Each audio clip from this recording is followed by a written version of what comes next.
नमस्कार। मेरा नाम ब्रजेश राय है। अरे अरे, आज आप शो होस्ट कर रहे हैं सर। दिव्या जी, कुछ सरप्राइज है। आप मुझसे हमेशा सवाल पूछती हैं। आज आपने सोचा कि मेरी नौकरी ले ली। नहीं, नौकरी नहीं, नौकरी आपकी बिल्कुल राय क्रिएटिव प्रोडक्शन के साथ है, राज भाई के साथ है। और अरे आप हम लोग बस आज कुछ गुफ्तगू करेंगे, कुछ नई चीजें दिखाते हैं अपने दर्शकों को। पोजीशन तो चेंज कर दी सर, ऐसा क्या सस्पिशियस है? अब ये तो एक सस्पेंस है, आप देखेंगे तो। नमस्कार, सत श्री अकाल। अब जितने भी काल हैं, केम छो मजामा, स्वागत है आपका हमारे राय क्रिएटिव प्रोडक्शन में।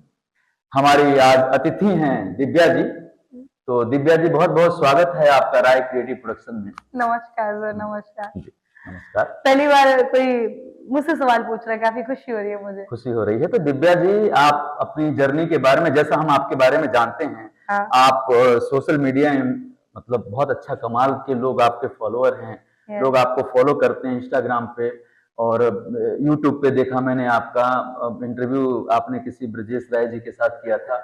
बहुत वायरल हो रहा है आजकल। हमारे राज भाई भी बहुत देख रहे थे उसको, कल मैंने देखा। और आपका मैंने इंस्टाग्राम चेक किया और कल मुझे राज भाई आपका यूट्यूब भी दिखा रहे थे और फेसबुक दिखा रहे थे। अच्छा। जिसमें हजारों की संख्या में दर्शक आपको पसंद कर रहे हैं। आप तो कुछ बताइए अपने बारे में हमारे दर्शक। आजकल दर्शकों का प्यार मिलना बहुत मुश्किल है। अगर मुझे मिला है तो इस चीज की मुझे बहुत खुशी है, बिकॉज बहुत कम लोगों को मिलता है ये प्यार ना। बहुत लोग, दुनिया भाग रही है इस प्यार के लिए। अगर आपको मिल रहा है वो प्यार तो आप संभाल के रखिए। और मैं भी चाहूंगी, जो भी मुझे देख रहे हैं, जो भी मेरे फैंस हैं, जो भी मेरी फैमिली है, प्लीज आप लोग मेरे साथ बने रहिए। और ज्यादा बड़ी जर्नी नहीं है मेरी, अभी छोटी, बहुत बहुत ही छोटी सी जर्नी है। I am a podcaster, journalism कर रही हूँ, एक्टिंग का बहुत शौक है, एक्टिंग में घुसना चाहती हूँ, एक्टिंग करना चाहती हूँ। तो ये कुछ छोटी छोटी चीजें हैं जो दिल को खुशी देती हैं। और लाइफ में एक सिंपल सा फंडा है, रतन टाटा सर को मैंने अपना इंस्पिरेशन माना है और उनके नक्शे कदम पर चलती हूँ। 10 रुपए कमाऊंगी तो 9 रुपए दान दूंगी, 1 रुपए का खाऊंगी बस। बहुत बड़ी बात है, ये तो बहुत ही अच्छा लगा। दूसरा, अभी आपने जिक्र किया एक्टिंग का, तो हम लोग इसी फील्ड से हैं, तो ये तो आज पहली बार मैं सरप्राइज हो गया। एंड बहुत बहुत स्वागत है आपका इस फैमिली में भी। बिल्कुल। तो कैसी जर्नी रही आपकी दिव्या जी? मतलब जर्नी, मैं ये नहीं कहूंगी कि मेरी अकेले की जर्नी बहुत टफ रही है। सबकी जर्नी टफ ही होती है। हर इंसान कुछ ना कुछ फेस करता है। मैंने भी बहुत सारी चीजें फेस की और स्ट्रगलिंग टाइम मेरा बचपन से ही रहा है। बिकॉज जब मैं 2 साल की थी, मैं ज्यादा डीप नहीं घुसना चाहती, फिर भी बता रही हूँ। जब मैं 2 साल की थी तो मेरी मम्मी आईसीयू में चली गई थी। मेरी मम्मी आईसीसीओ में 2 साल तक थी। तो मैंने बचपन में मम्मी का प्यार नहीं देखा और नानी के घर पे रहती थी, मौसी के साथ रहती थी। उसका जब बड़ी हुई, फिर मम्मी मेरी बीमार रहती थी, तो कांस्टेंट। फिर बड़ी हुई तो फिर जिम्मेदारियां आ गई, तो छोटी बहनें आ गई। फिर आगे करियर के पीछे भागती रही। मतलब फेम और पैसा, ये 2 चीजें मुझे बहुत अफेक्ट करती हैं। उसके चक्कर में फिर कभी ना ऐसा होता है ना कि जब तक आपके पास 2 चीजें होनी चाहिए, या तो आपका कोई पिलर हो जो आपको बैलेंस कर ले, या तो आपके पास बहुत पैसे हो जिससे आप अपने आप को बैलेंस कर ले। तो मेरे पास दोनों चीजें नहीं थी। मेरा कोई गॉडफादर नहीं है कि जो मुझे कहे कि तू कर। मेरे पास चीजें हैं करने को, मैं कर बहुत कुछ सकती हूँ, लेकिन गॉडफादर नहीं है। ठीक है। और ना मेरे पास बहुत पैसा है कि मैं उन पैसों को यूज उठा के अपना कुछ अच्छा शुरू कर दूं। तो ये सबसे बड़ा स्ट्रगल है मेरी लाइफ का कि ये 2 चीजें नहीं है। जिस दिन ये 2 चीजें आ जाएंगी ना, I will proved my self and others कि भाई मैं ये चीजें कर सकती हूँ। मैं बिल्कुल अपने दर्शकों से कहना चाहूंगा कि दिव्या को सपोर्ट करें। बेटा, आप बहुत अच्छा करने वाले हो।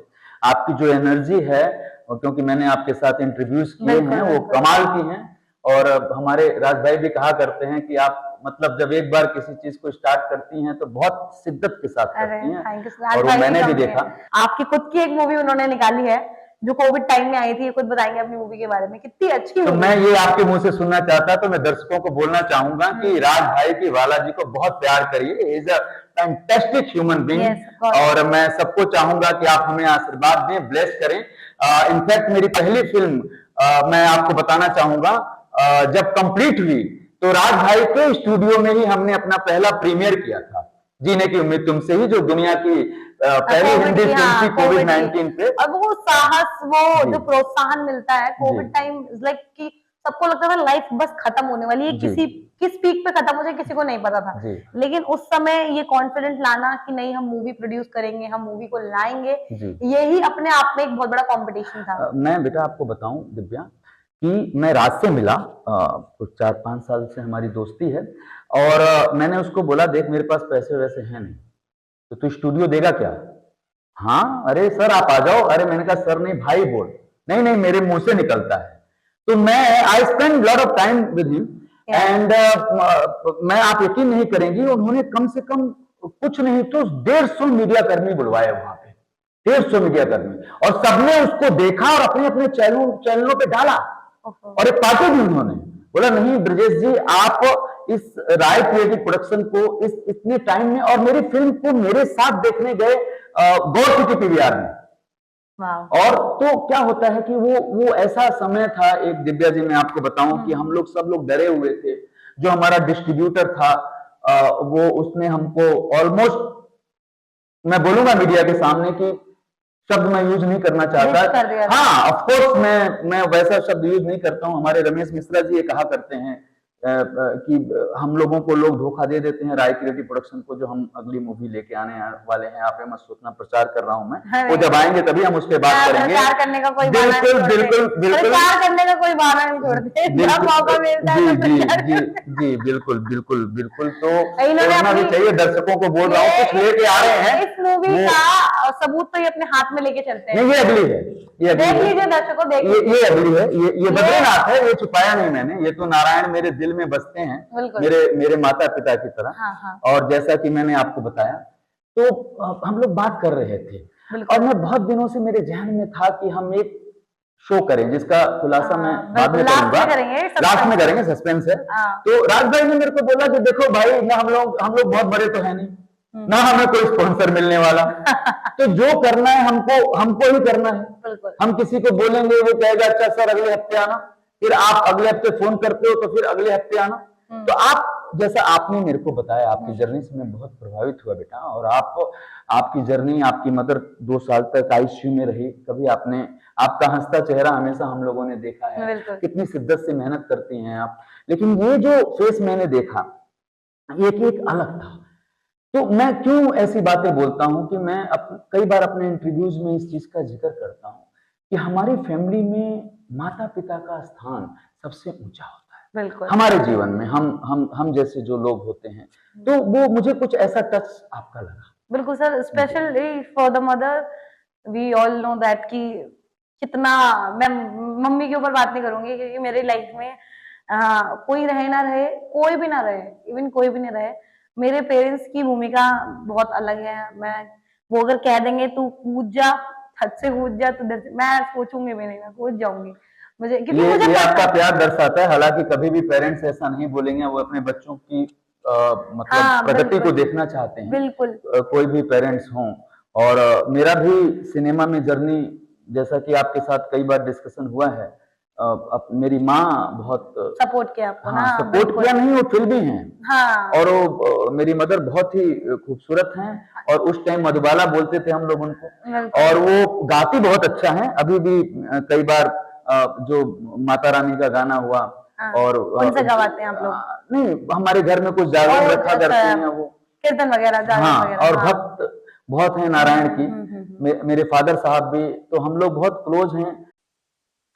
बहरहाल दिव्या जी, हमारी बातें तो हो गई बहुत सारी, अब हम लोगों को ज्यादा इंतजार नहीं कराते हुए लोगों को कुछ बताएं कि हम लोग उनके लिए कुछ मोटिवेशनल या ऐसी कौन सी चीज लाने वाले हैं। जैसा कि आपके साथ एक हमने दशहरा पे इंटरव्यू किया, और मैंने उस टाइम लोगों को कुछ ऐसा ज्ञान दिया, बहुत सारे लोगों को पता नहीं अच्छा लगा होगा कि नहीं लगा होगा, लेकिन हम अपना एक मोटिवेशनल जारी रखेंगे राय क्रिएटिव प्रोडक्शन के द्वारा। तो मैंने बहुत सोचा दिव्या जी, तो एक ऐसा शो था कि मेरे दिमाग में था, मैं भाई कई साल से बहुत सारे लोगों से उसके बारे में डिस्कशन कर रहा था, तो लोग कहते थे चलिए आइए अगली बार बात करते हैं, तो मैंने कहा क्यों ना हम इसकी शुरुआत कर दें। बिल्कुल कर दें सर। तो शो का नाम है सच कहें। सच कहें, सच के सिवा कुछ ना कहें। और आज आपको एक बात बता देती हूँ, आज आप इस शो प्रमोट कर रहे हैं, इस शो के लिए बैठे हैं, शो की तैयारी कर रहे हैं, और आज ही हमारी अदालत की जो मूर्ति थी जो कहते हैं ना हमारा कानून अंधा है, उसकी पट्टी हटा हटा दी गई है। बिल्कुल। अब कोई पट्टी नहीं है, अब हमारी जो कानून है, जो देश का कानून है, वो साक्षात रूप से चीजों को देखेगा और उस पे काम करेगा। तो मैं आपकी इसी बात को बढ़ाना चाह रहा था हम्म, कि लोग पहले कहते थे कि ये अंधा कानून है, तो जो ये पट्टी हटाई गई है, तो मैं चाहता हूं ये हटाने के बाद अदालतें या हमारी जो सरकारें हैं वो इस सच को सबके सामने लाए। बिल्कुल। तो ये बहुत अच्छा टाइम है हमको ये अनाउंस करने का कि सच कहें, और सच कहें तो मेरे दिमाग में यही चीज आई थी और मैं आपके मुंह से सुनना चाहता था। तो सच कहें एक ऐसा शो लेकर के हम लोग आएंगे कि जिसमें हम लोग हर एपिसोड में अलग अलग मुद्दों पे बात करें, बिल्कुल। क्योंकि हम लोग इतने बड़े नहीं हैं कि बहुत सारी जगह पे जाएं, लेकिन हमारा जो लाइफ का अनुभव है, बहुत बड़ा। एक्सपीरियंस है, सिनेमा से रिलेटेड है, सोशल मुद्दों पे है, पॉलिटिक्स से रिलेटेड है, तो हम हर एक मुद्दों पे जनता की आवाज उठाएंगे दर्शकों के बीच में, और वो रियल लोगों की आवाज उठाएंगे जो ग्रामीण इलाके से आते हैं, जो शहर में भी बसते हैं, लेकिन उनको उनकी क्या क्या बेसिक दिक्कतें होती हैं, उन दिक्कतों के बारे में हम बातचीत करेंगे, कुछ सोशल मुद्दों पे बात करेंगे, कुछ रिलेशनशिप के बारे में बात करेंगे, पेरेंट्स के बीच में क्या रिलेशन होना चाहिए, जिनके बारे में आज हमने बात की। शुरुआत हमने वहीं से की और एक बहुत अच्छा टॉपिक था। इसके बारे में हम लोगों के बारे में करेंगे कि कैसे कैरियर को उठान दें, कैसे कैरियर और अपने फैमिली के बीच में एक कॉम्बिनेशन, बैलेंस बना के रखें।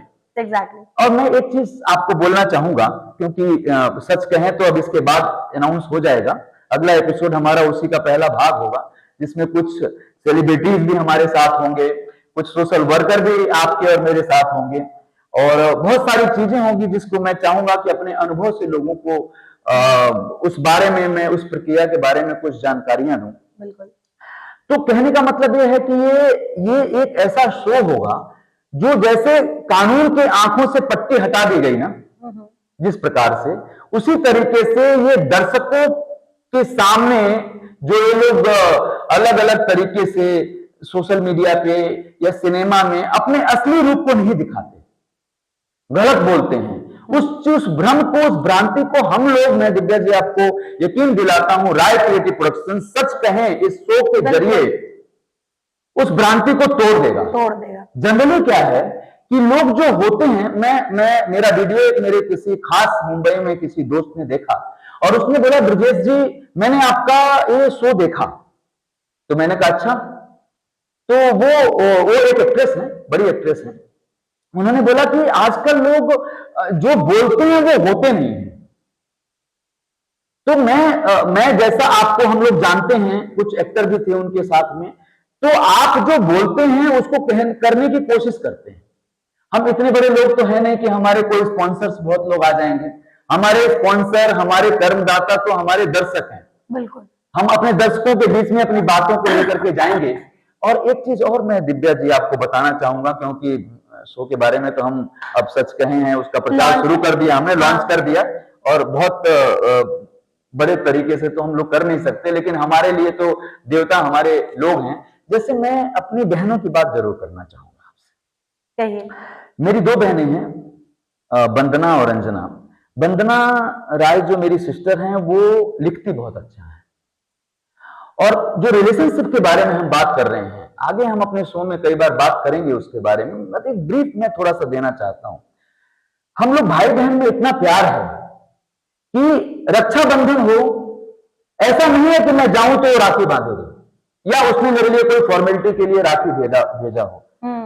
अभी हमारी दादी के लिए हमने गांव में एक कुछ भोज रखा था, वहां पे मेरी बहनें आई थी, तो मैं उनको ये भी बोल रहा था कि हम लोगों के बीच में कुछ ऐसा है नहीं कि वो बांधेगी तो मैं उसको कुछ पैसे दूंगा, या हमारी एक फॉर्मेलिटी। हमने कहा हमारे लिए रोज रक्षाबंधन है। बिल्कुल। हम भाई बहन एक साथ बड़े हुए हैं, तो वो एक प्यार है जो धीरे धीरे हमारे समाज से, मैंने देखा, खत्म होता जा रहा है। उसको हम अपने शो के जरिए, एक हिंट दे रहा हूं, वापस लेके आए, नशा मुक्त देश बनाएंगे, और एक मोहब्बत जो पूरा प्राइम टाइम में जिसकी आप फैन हैं, जो होता था, उसको हम कोशिश करेंगे कि सच कहे के जरिए फिर से एक फैमिली को मिलाएं। और पहले मैं दिव्या जी आपको बताऊं, बिल्कुल मैं आपसे बात करना चाहूंगा उसके बाद, कि हम लोग जब टीनेजर में बड़े हो रहे थे, पढ़ रहे थे, स्टडी कर रहे थे 10th में, 9th में, तो एक फैमिली के साथ हम लोग रहते थे। मेरा घर तो वैसे देवरिया है उत्तर प्रदेश में। हम लोग जमींदार हैं, तो भूमि है हमारी, हम लोग ऐसा करते हैं, लेकिन मेरे फादर साहब फरीदाबाद लेके आए और मुझे याद है कि एक कमरे के मकान में हम लोग रहा करते थे, एक कमरे के मकान। और वहीं से मैं पढ़ने जाता था, सीबीएसई बोर्ड से मैं नॉन मेडिकल का स्टूडेंट स्टार्ट किया था, इंजीनियर में बाद में बना। मैं आपको ये वाकया बताना चाहूंगा। और मेरे फादर साहब की एक बहुत कम सैलरी थी, आप कहिए 5,500 रुपये, बहुत साल जब हम लोग पढ़ते थे, बच्चे थे। और उसमें से वो आधा पैसा ट्यूशन में मुझको खर्च करते थे। आप सोचिए, साइकिल से जाते थे, he is an engineer, electrical engineer हैं वो। और वो जाते थे, 12 घंटे ड्यूटी करते थे, क्योंकि इलेक्ट्रिकल डिपार्टमेंट में रहे, तो कभी भी मैंने उनको छुट्टी करते नहीं देखा। वो हम 3 भाई 2 बहनें, हमारे लिए 12 घंटे 14 घंटे वो काम करते थे। उन्होंने पास में एलेम्ब्री गियर करके कंपनी है, वहीं पे हमारा अपना घर बनाया भारत कॉलोनी में। वो कैसे उन्होंने खरीदा होगा उस घर को बचा बचा के। लेकिन मैंने कई बार बोला मैं ट्यूशन नहीं पढ़ता हूं, क्योंकि मैं तो ट्यूशन, मैं पापा को आज बोलना चाहूंगा, क्योंकि मैं तो ट्यूशन पढ़ने जाता ही कम था। मैं उस पैसे से तो सिनेमा देख लेता था, गोविंदा जी की फिल्में देख लेता था मैं। तो कई बार वो पिटाई भी करते थे। और आज के दौर में गोविंदा जी आपके दोस्त हैं। दोस्त हैं गोविंदा जी। अभी उनके पैर में चोट लगी थी, और ईश्वर से दुआ करता हूं कि वो बिल्कुल बहुत जल्द ठीक हो जाएं। और आपने जिक्र कर दिया गोविंदा जी का, तो मैं बताऊं कि एक रात को हम लोग पढ़ते थे, गोविंदा जी की फिल्म लगी थी, और हम लोग देखने गए दोस्तों के साथ उस फिल्म को, और छोटे थे। और जब वो फिल्म देख करके आए, तो क्योंकि हमारे यहाँ ग्रामीण शहरों में कई बारी सिनेमा 2-3 साल बाद थिएटर्स में आता था। आजकल तो जिस दिन रिलीज हो जाता है उसी दिन सिनेमा आ जाता है, लेकिन वो थोड़ा सा रुक के आता था। तो पिताजी ने जो डांट लगाई कि तुम सिनेमा देखने चले गए, तो मन में तो एक इच्छा थी, क्योंकि सिनेमा ब्लड में है। 5 साल की उम्र से ही ऐसा लग गया कि सिनेमा के लिए कुछ करना है। पर रोजी रोटी ऐसी होती है कि इंजीनियर बने। और रतन टाटा जी को भी मैं श्रद्धांजलि देना चाहूंगा आपके माध्यम से,